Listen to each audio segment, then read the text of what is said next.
Hi, I'm Dianna Smith. I'm a lecturer in health geography and GIS at the University of Southampton. I've got a really keen interest in both public health and geography, and my research very much goes across both these disciplines.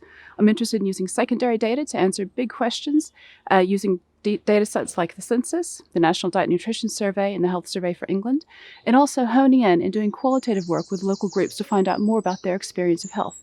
What I'm really interested in understanding is health inequalities and why we see differences in health between people and between populations and in different areas.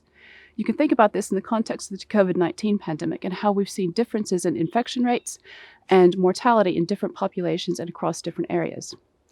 My particular area of interest is much more around social and spatial inequalities, and especially around food environments and diet inequalities. So I'm really interested in understanding why some people have a better quality diet and what impact that might have on their health.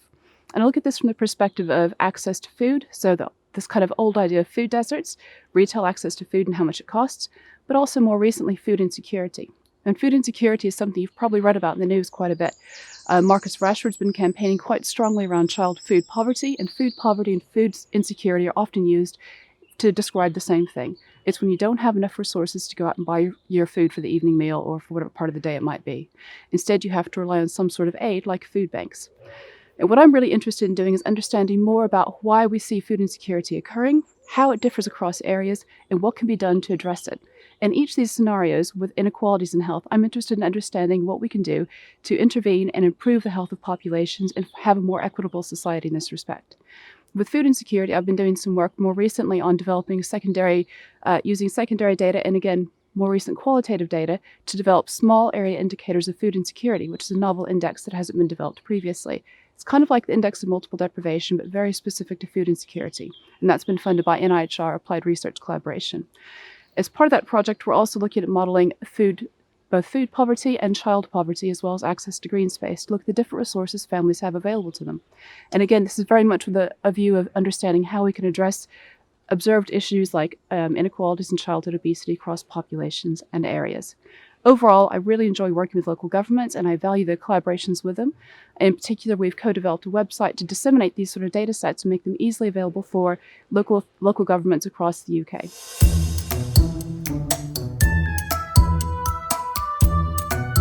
In terms of engagement with policy, I've been really fortunate that I have work which lends itself quite naturally to this area.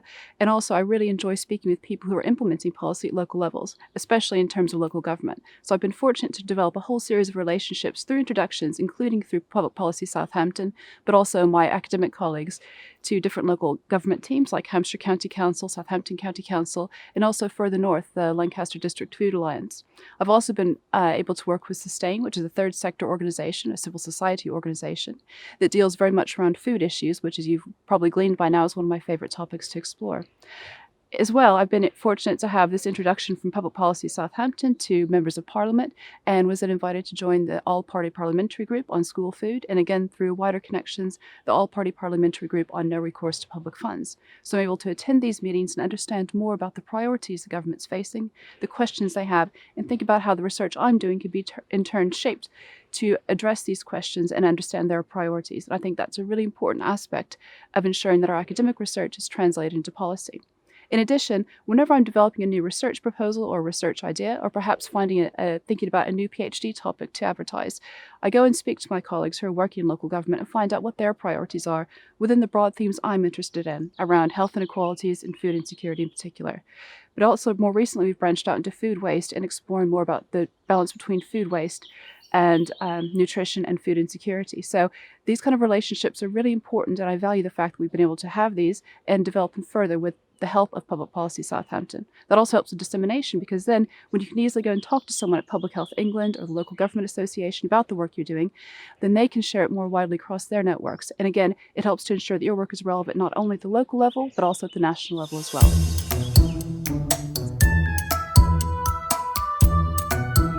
The policy implications of my work can be quite exciting. Again, the timing is really good because Well, it's good in terms of the research and the importance of it and how you can see it feeding into policy.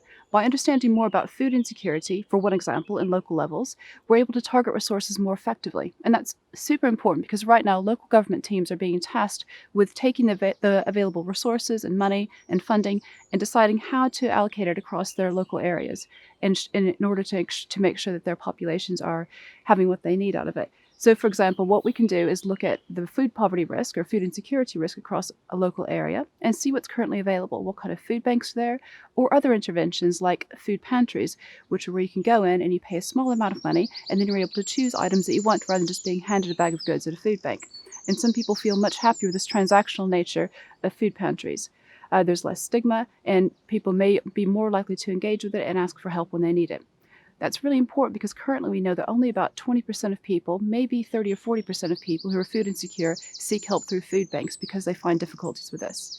So it's about thinking about the range of options available, but first, in order to do that, you need to know what the risk is. Where is there the demand? And food insecurity has not been measured in the UK until very, very recently, and that's the most recent Family Resource Survey. Prior to that, we have no real indication of what food insecurity looks like in the UK apart from very patchy coverage from local surveys or big national surveys. By developing a small area measure and then making it easily available to local government teams and to national government teams in Public Health England and Local Government Association, it's a really valuable resource. It's available to anyone freely to look at when they're needed to determine how best to spend the money they have on public health to support food insecurity in their local patch.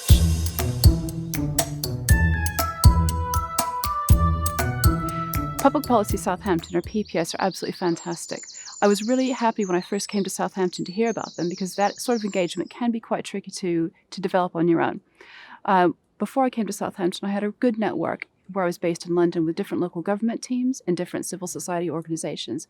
And I knew I had to rebuild that when I got here to make sure that my work was reaching the people that I was most keen to find out about it. So I was able to do this through an introduction with Public Policy Southampton. Gareth Giles arranged what was called a deep dive session to introduce academics to groups across Southampton City Council. And in that, we were able to talk very briefly about our work. And that quickly engaged with a key member of the council and then led to a first introduction. Through that introduction, I was then able to meet more people across the council, and that person in turn has then introduced me to other people, per kind of opposite number in different councils across the local area. So that's been really valuable because councils get a lot of engagement, a lot of emails from people who want to talk to them, and having someone introduce you and be that trusted partner is really important. And Public Policy Southampton does that as well, being that trusted partner.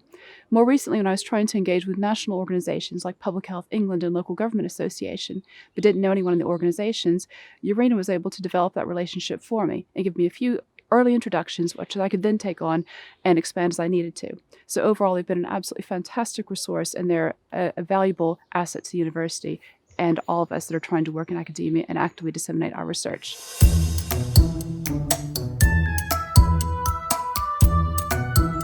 So policy engagement is one of the most important things you can do. After all, it's all about taking our research and making sure it gets into the ears of the right people. And I was funded by PPS to do a small project on this that just concluded, so I can give you the kind of most recent updates on this.